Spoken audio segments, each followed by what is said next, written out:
Hi guys, happy day. இன்னைக்கு நம்ம பார்க்க போகிறது ஃபைனல் எபிசோட் ஃபேஸ் மீ. எபிசோடோட ஸ்டார்ட்ல ஹீரோட அம்மா பயந்து போயிருப்பாங்க. அப்போ கிம்மு, அவளுக்கு என்ன பண்ணீங்க? உங்களால தான் அந்த கேர்ள் ஃப்ரெண்ட் செத்து போனா, உங்க பையனால தான் நான் கொலகாரனானேன். இப்படி புரிஞ்சுக்காமே பேசிட்டு இருப்பான். ஹீரோட அம்மாவும் எவ்வளவோ சொல்வாங்க, இது எதுவுமே இந்த பிரச்சனையை சால்வ் பண்ணாதுடான்னு. அது கிம்மு, ஆ சால்வ் பண்ண முடியாதா? அதனால தான் எல்லாரையும் சேர்க்கலான்னு முடிவு பண்ணிட்டேன். உங்க பையனையும் என்ன மாதிரி ஒரு கொலைகாரனாக்க போறேன். அதுக்கு நீங்க தான் ஹெல்ப் பண்ணணும்னு அம்மா கிட்ட கத்தி எடுத்துட்டு போவான். ஆனா அவன் குத்துனது ஒரு பிளட் பாக்கெட்ட. அப்படியே இந்த ரத்தத்தை ஃபுல்லா ஹீரோட அம்மா மேல ஊத்தி விடுவான். எதுக்குன்னா ஹீரோவையும் கொலைகாரனா மாத்துறதுக்காக. இப்போ ஹீரோவை விருப்பத்தி கொலை பண்ண தூண்டுவான். ஹீரோ கையில இருக்க கத்தி கிம்மோட கழுத்துல இறங்க ஹீரோ முகம் ஃபுல்லா ரத்தமா இருக்கும். அப்படின்னு சீன் கட்டாக்க ஹீரோட அம்மா அவங்க தப்ப உணர்ந்துட்டாங்க. கிம்மு பண்ண வேலையில இல்ல, அவங்களுக்கு முன்னாடி இருந்தே அவங்க பண்ணது தப்புன்னு தான் தோணிட்டே இருந்தது. இப்ப நடந்த இன்சிடென்ட்னால நல்லாவே உணர்ந்துட்டாங்க. அப்போ சீஃப் டாக்டரும் அந்த போட்டோவை பத்தி விசாரிச்சா இவங்க அந்த சென்டருக்கு போயிருக்காங்க. ஆனா எதுவும் பண்ணல. தாம் ஏதோ தப்பு பண்றோன்னு நினைச்சு திரும்பி வந்துட்டாங்க. ஆனா கிம்மு அவங்க ஏதோ பிளான் பண்றாங்கன்னு நினைச்சு அந்த கேர்ள் ஃப்ரெண்டை கொண்டுட்டான். இப்ப ஈரோடமா அவங்க வேலையை விட போறாங்க. ஏன்னா பேஷண்ட்டுக்கு அவங்களால எப்படி கவுன்சிலிங் கொடுக்க முடியும்? பக்கத்துல இருந்த ஒருத்தனுடைய மனசே அவங்களால புரிஞ்சுக்க முடியல. அடுத்த வாரம் அவங்க இந்த கண்ட்ரியை விட்டே போகலான்னு முடிவு பண்ணிட்டாங்க. மெடிக்கல் வாலண்டரியா போய் மக்களோட மனசை புரிஞ்சுக்க போறாங்களா. சீஃப் டாக்டரும் இது ஹீரோக்கு தெரியுமான்னு கேட்க, ஹீரோ ஜெயில இருக்காரு. ஜெயிலுக்குள்ள இல்ல, கிம்ம பார்க்க வந்திருக்காரு. கிம்மோ எதுக்காக என்ன காப்பாத்துறேன்னு கேட்க, ஹீரோவை அவன் கொலை பண்ண தூண்டும் போது ஹீரோக்கு மினியோட வார்த்தைகள் தான் ஞாபகம் வரும். டாக்டர்னா ஒரு உயிரை காப்பாத்தணும் இப்படி சொன்ன வார்த்தைகள். அது மட்டும் இல்லாம கேர்ள் ஃப்ரெண்டும் ஒரு தடவை சொல்லியிருப்பா, நீங்க காப்பாத்தின ஒரு ஆள் என்ன காப்பாத்திருக்காங்கன்னு. இதெல்லாம் நினைச்சு ஹீரோ கிம்ம விடதான் போவாரு. ஆனா அவன் தான் கைய பிடிச்சி கழுத்துல கத்திய சொருவிப்பான். ஆனா ஹீரோ தான் டாக்டர் ஆச்சே, ஹீரோ காப்பாத்திட்டாரு. இப்ப ஹீரோ பார்க்க வந்தது கிம்மு அவன் கேர்ள் ஃப்ரெண்டு கொன்னதை மட்டும் ஒத்துக்கவே மாட்டானா. ஏன்டான்னு கேட்டா, அது ஒரு ஆக்சிடென்ட்டா.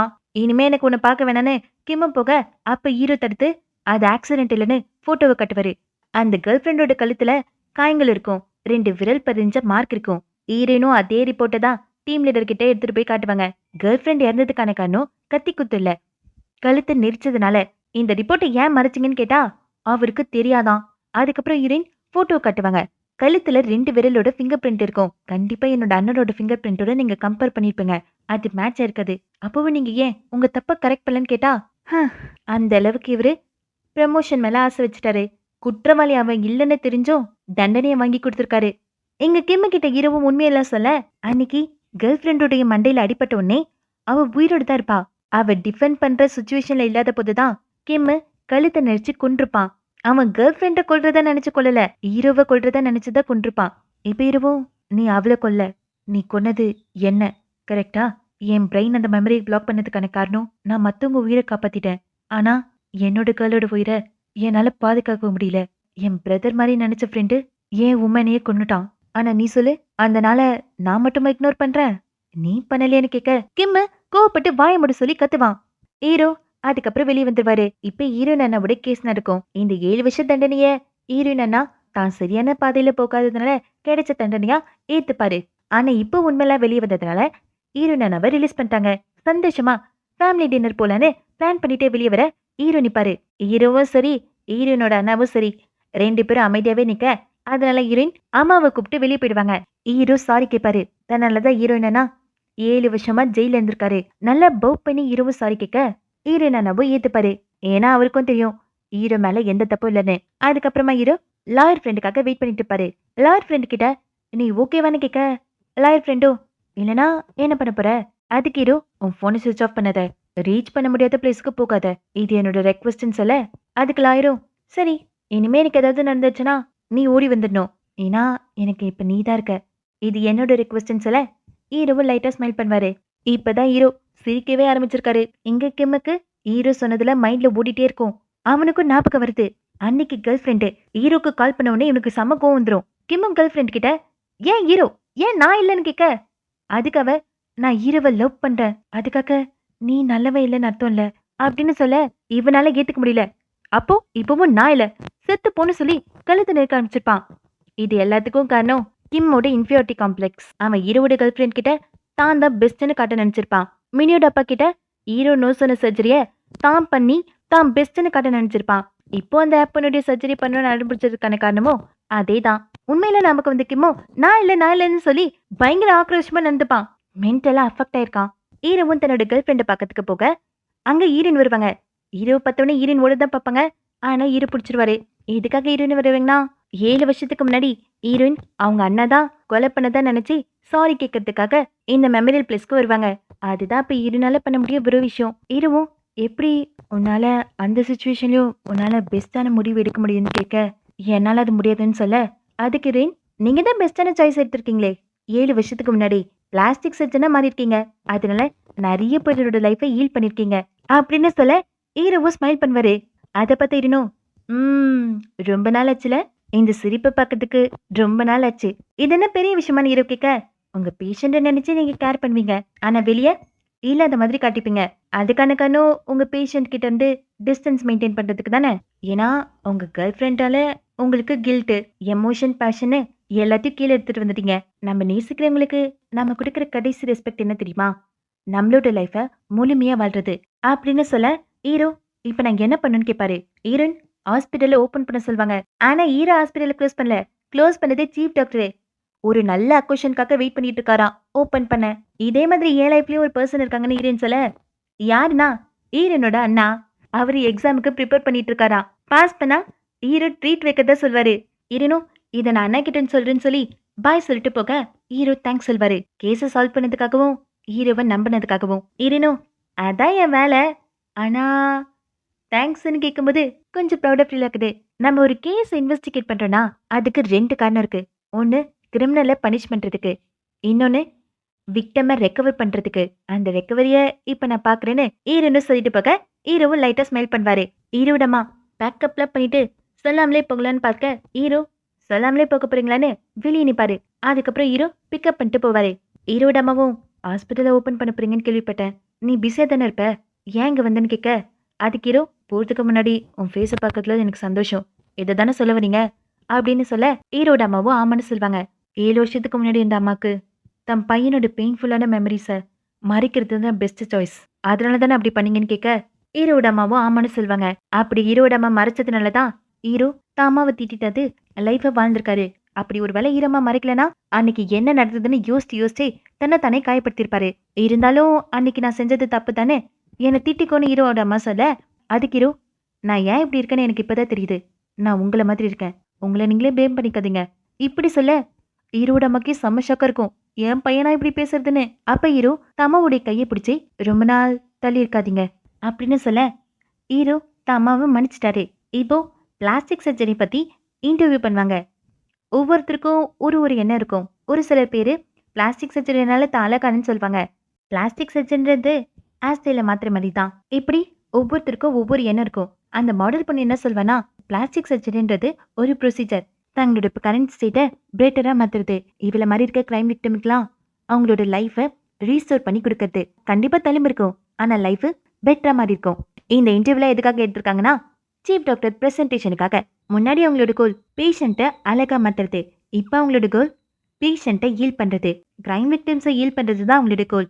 அவங்க உள்ள இருக்க காயத்தை கியூர் பண்ணணும்னா வெளியே இருக்க காயத்தை கியூர் பண்ணும். அப்படி பண்றவங்க தான் பிளாஸ்டிக் சர்ஜன். இப்போ ஹீரோ மினிக்கான ட்ரீட்மெண்ட் பண்ணிட்டாரு. கொஞ்சம் மாய்ஸ்சரைசரை அப்ளை பண்ணிட்டே வரணும், அவ்வளோதான். இப்போ மினியும் கேப்பை போட்டுட்டு போன வாரம் அப்பா பக்கத்துக்கு போனீங்களான்னு கேட்க ஹீரோ அந்த மெமரியல் பிளேஸ்க்கு போயிருக்காரு. மினி கிட்ட சாரி கேட்பாரு. ஆனா மினிக்கும் தெரியும் ஹீரோவோட தப்பு இல்லைன்னு. ஹீரோவும் இனிமே உன்னை நீ லாக் பண்ணி வச்சுக்காத, உன் எண்ணத்துல முழுக்காத, தைரியமா இரு, முன்னேறிப்போ. உன் டாக்டர் மேல உனக்கு நம்பிக்கை இல்லையா? உன் டாக்டரை நம்பு, உனக்கு தெரியும்ல எனக்கு கொஞ்சம் ஸ்கில் இருக்கு, நான் உன்னை சரிப்படுத்திடுவேன்னு ஹீரோ சொல்ல ஹீரோவோட வார்த்தை கிட்ட பினியும் அவ கேப்பை கட்டிட்டு போவா. முதல் 2 அடி வேணா அவளுக்கு பயமா இருக்கலாம், ஆனா அடுத்த அடியில இருந்து அவ தைரியமா நடக்க ஆரம்பிச்சிட்டா. இந்த கேஸை சால்வ் பண்ணதுனால ஹீரோனுக்கு ப்ரமோஷன் கிடைக்கும், ஹீரோயின் ஃப்ரெண்டுக்கு அவார்ட் கிடைக்கும். டீமா ஜாலியாக ட்ரிங்க் பண்ணலான்னு போகும்போது இன்னொரு கேஸும் வரும். கடையில சண்டை நடந்ததான், தடுக்க போன ஓனருடைய மூஞ்ச உடைச்சிட்டாங்களாம். இப்ப அந்த விக்டமை ஹீரோ தான் ஹேண்டில் பண்ணுவாருன்னு கேட்டா ஆமான்னு ஹீரோன்னு சொல்லுவாங்க. ஹீரோவோட ஹாஸ்பிட்டலும் நல்ல போகுது. அப்போ ஒரு பொண்ணு கன்சல்டேஷனுக்காக வருவா. யாருன்னு பார்த்தா ஆப் பொண்ணு. ஃபேஸு மொத்தமாக போச்சு. இங்கே சர்ஜரி பண்ணலன்னு இல்லீகல் ப்ரொசீஜர் பண்ணியிருக்கா. லியாவும் ஃபர்ஸ்ட் இம்ப்ளான்ட்டெல்லாம் ரிமூவ் பண்ணுன்னு சொன்னா அப்படியே கண்ணும் மூக்கும் சர்ஜரி பண்ணலாமான்னு கேட்பா. என்னதாம்மா உன் பிரச்சனைன்னு கேட்டா, தோ இந்த பையன்தான். இவங்க 2 பேரும் ஆன்லைன்லேயே லவ் பண்ணியிருப்பாங்க. அந்த பையன் தான் உண்மையான ஃபேஸை வச்சு லவ் பண்ணியிருப்பான். இவ இந்த ஆப் மூலமாக கிடைச்ச ஃபேஸை வச்சு லவ் பண்ணியிருப்பா. ஒரு நாள் மீட் பண்ண வேண்டிய நாளும் வரும். அவ சாக்கு போக்கு சொல்லி போக மாட்டா. ஏதோ தப்பா நடக்குதுன்னு அந்த பையனுக்கு புரிஞ்சிருச்சு. அவனும் டெக்ஸ்ட் பண்ணுவான். ஏதோ நடக்குதுன்னு தெரியுது, ஆனா அது தப்பா இருக்கக்கூடாது. நான் இங்க வந்ததுலேருந்து உங்க கூட பேசினதுலாம் எனக்கு ரொம்ப பிடிக்கும். ஃபைனலா உங்களை மீட் பண்ண போறேன்னு நினைச்சேன். உங்க முகத்தை பார்க்க முடியும்னு நினைச்சேன். இப்படின்னு அவன் டெக்ஸ்ட் பண்ண இவளும் வருத்தப்பட்டு அழுதுட்டு இருப்பா. அதுக்கப்புறம் இன்னொரு மெசேஜ் வரும். அவன் ஊருக்கு போக போறேனா, 6 மாசம் கழிச்சு திரும்பி வருவனா, அப்ப மீட் பண்ணலான்னு மெசேஜ் அனுப்புவான். அதை பார்த்த உடனே இவளுக்கு ஒரு ஐடியா வரும். Plastic surgery. இந்த கதை கிட்டே இருக்கு, சிரிப்பு தான் வரும். ஃபர்ஸ்ட் இம்ப்ளான்ட்டை ரிமூவ் பண்றேன், அதுக்கப்புறம் வேணா பார்க்கலாம். ஆனா என்னால கேரண்டி கொடுக்க முடியாது. இப்படி இரு சில லியாக்கெல்லாம் செம்ம ஷாக்கு. ஹீரோவா இப்படி பேசுறாருன்னு. ஹீரோ ஒரு கண்டிஷனும் போடுவாரு. ஹீரோ ட்ரீட்மெண்ட் பண்ணா எப்படி ஃபேஸ் இருக்கோ அப்படியே இவ அக்செப்ட் பண்ணுன்னு. அந்த பொண்ணு ஓகேன்னு சொல்லி சந்தோஷமா தேங்க்யூ சொல்வா. லியாக்கும் ரொம்ப சந்தோஷமா இருக்கும் ஹீரோவோட பிஹேவியர் சேஞ்ச் ஆனதுல. அதை விட சந்தோஷமா சீஃப் டாக்டர் இருப்பாரு. இந்த நியூ டிபார்ட்மெண்ட் ஓப்பன்ல இருந்து சேல்ஸ் பிச்சிட்டு போதான். ஹீரோ நாளைக்கு லீவ் போட போறாராம். ஒரு நாள் ஹாஸ்பிட்டல் டவுன் ஆகும். அது சீஃப் டாக்டருக்கு வருத்தம் தான். ஆனா ஹீரோ நார்மல் ஆனதை பார்த்து அவருக்கு ரொம்ப சந்தோஷமா இருக்கும். சீஃப் டாக்டர், நீ பிளாஸ்டிக் சர்ஜனா மறுபடியும் ஆனதுல வருத்தப்படியான்னு கேட்க, ஹீரோவும் ஏன்னு கேட்பாரு. உயிரை காப்பாத்துறது தானே உனக்கு பிடிக்கும்னு சீஃப் டாக்டர் கேட்க, அதுக்கு ஹீரோ, நான் இப்போவும் தான் உயிரை காப்பாத்துறேன், பேஷண்ட்டை ஹீல் பண்றேன், அவங்க உயிர் வாழ்றதுக்கு ஒரு காரணத்தை கொடுக்குறேன், இதை தெரியாம ஹாஸ்பிட்டல் வச்சிங்கன்னு ஹீரோவை கிண்டல் அடிக்க, அதுக்கப்புறம் ஹீரோனுக்கு மெசேஜ் பண்ணுவாரு, ஆஃப்டர்நூன் மீட் பண்ணலான்னு. அந்த மெசேஜை பார்த்த ஹீரோனும் ஆஸ்டேட செட் பண்ணுவாங்க. இப்படியே திடீர்னு அப்பாயின்மெண்ட் வைப்பான்னு ஹீரோன் வெயிட் பண்ணிட்டு இருக்க, ஹீரோ பொக்கே போட வருவாரு. ஆனா அந்த பொக்கே ஹீரோனுக்கு இல்ல, மின்சுக்கு. டிரான்ஸ்மேன் அவங்களுக்கு எங்க ஆர்டிஸ்ட் அவார்ட் கிடைச்சிருக்கு. அந்த பெயிண்டிங்கை பார்க்கறதுக்கு தான் போவாரு. இந்த பெயிண்டிங் வரைஞ்சதே ஹீரோயினை இன்ஸ்பயர் பண்ணி தான். ஹீரோனோ இன்ஸ்பிரேஷனா உங்களை வச்சிருக்காரு, ஏதாவது பண்ணலன்னு சொல்ல ஹீரோ அந்த பெயிண்டிங்கை வாங்கிப்பாரு. அதுக்கப்புறம் 2 பேரும் பேசிட்டே போவாங்க. ஹீரோனோ, ஒரு பர்சனோட வாழ்க்கையை சேஞ்ச் பண்ணிருக்கீங்க, எப்படி ஃபீல் பண்ணீங்கன்னு கேட்க, ஹீரோ, உண்மையாவே என்னோட கை கோல்டன் டச் தான் போல, மாற்றம்ன்றது நமக்குள்ள ஆரம்பிக்கணும் அப்படின்னு சொல்ல, ஹீரோனோ, ஆ ஆனா அதுக்கான ஸ்பார்க்கை நீங்க தானே கொடுத்தீங்க, அதனால தான் உங்க ஹாஸ்பிட்டலுடைய கோலியை சேஞ்ச் பண்ணிட்டீங்களான்னு கேட்க, அதுக்கு ஹீரோ, நீங்க ஹாஸ்பிட்டல் மேல இன்ட்ரெஸ்ட் இருக்கீங்களா இல்ல ஏன் மேல இன்ட்ரெஸ்ட் இருக்கீங்களா இப்படி கேட்க ஹீரோயின் ஷாக்கிடுவாங்க. ஆ, இவ்வளோ சேஞ்சஸா இப்படியே ஓப்பனாக கேட்ப, என்னால் இதெல்லாம் ஏற்றுக்க முடியலன்னு ஹீரோயின் சிரிச்சுட்டே போக, ஹீரோவும், அந்த ஃப்ளவரை பார்த்து டிசப்பாயிண்ட் ஆயிட்டீங்களா உங்களுக்கு இல்லைன்னு. அதுக்கு ஹீரோனும், சிச்சிச்சி, எனக்கு ஃப்ளவர்னாலே பிடிக்காது, அது சீக்கிரமாக காஞ்சி போயிடும். அப்படியா, நான் ப்ரொமோஷனுக்கு புக்கே வாங்கிட்டு வரலான்னு நினச்சேனே. ஹீரோனோ, இதெல்லாம கேட்பேன், சர்ப்ரைஸாக கொடுக்கணும், இருந்தாலும் எனக்கு வேணாம். அதுக்கு ஹீரோ, ட்ரிங்க்னா ஓகேவான்னு கேட்க, ஹீரோனோ ஓகேன்னு சொல்லுவாங்க. அப்படியே 2 பேரும் ஜாலியாக பேசிட்டே போவாங்க. அதோட இந்த ட்ராமா முடியுது. உங்களுக்கு இந்த ட்ராமா பிடிச்சிருந்தா இல்லைன்னு கமெண்ட் பண்ணுங்க. சப்ஸ்கிரைப் பண்ணுங்க, சேனல் சப்ஸ்கிரைப் பண்ணி வச்சுக்கோங்க. Bye bye, have a nice day.